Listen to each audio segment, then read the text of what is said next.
Makikipagtulungan naman ang Moro Islamic Liberation Front sa mga militar para mabigyang kaligtasan ng mga boboto sa Bangsamoro Autonomous Region in Muslim Mindanao o BARM. Isang quick response team din ang kanilang binuo na magbibigay seguridad sa mga polling precincts. Alamin natin ang balita kay Odessa Cruz. Odessa? Yes, Reg, magkatuwang na magbabantay ang militar at mga sundalo ng Moro Islamic Liberation Front sa halalan bukas upang matiyak ang kaayusan at kaligtasan ng mga boboto lalo na sa mga lugar na high risk ang security sa BARM. Ayon kay 6th Infantry Division Deputy Commander Brigadier General Patricio Ruben Amata, ang acting chair ng GPH-MILF Coordinating Committee on the Cessation of Hostilities, nagbuo ang MILF at militar ng quick response teams na mangangalaga sa seguridad ng mga voting centers.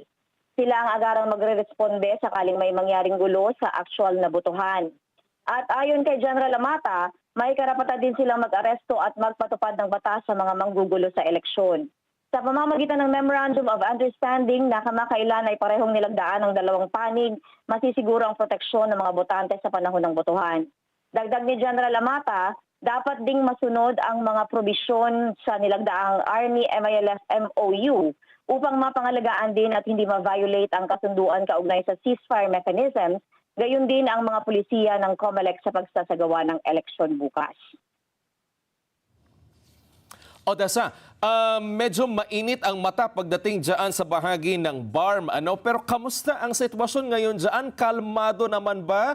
At wala masyadong kaguluhang nangyayari sa pagitan ng mga magkakalabang kampo ng mga tumatakbo sa politika? Yes, Raj. Bukod nga doon sa nangyaring gulo sa pandag kahapon, ay under control naman ng mga militar at ng PNP ang mga areas na ito, lalo dito sa Maguindanao del Sur. Dito sa Maguindanao del Norte ay wala pa naman tayong namomonitor pa ng mga gulong nangyari. Ngunit ayon nga sa military, sa 6th Infantry Division, ay handang-handa sila na maaksyonan ang mga threat groups na sakaling manggugulo.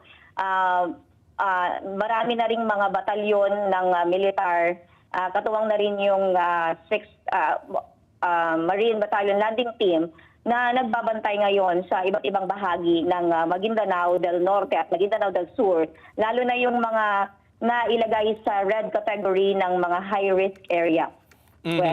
Odessa, gusto kong malaman, sapat ba yung bilang ng mga teachers na magsisilbing electoral board members sapagkat karamihan ng mga tinrain na mga miyembro ng PNP at AFP na posibleng maging miyembro ng electoral board member ay dyan din dinala. Naka-standby din ba sila kung sakasakaling kulangin o kapusin sa bilang ng mga teachers na magsisilbi? Yes, Wedge. Ang mga teachers ng magsisilbi sa eleksyon ay available sila na magsilbi bukas. Ngunit sakaling mag-back out na ang mga teachers mula dito, ay merong naka-standby na higit 3,000 na mga trained Special Electoral Board, ang PNP, para magsilbi sa eleksyon sakaling magkagulo nga at mag-back out itong mga teachers.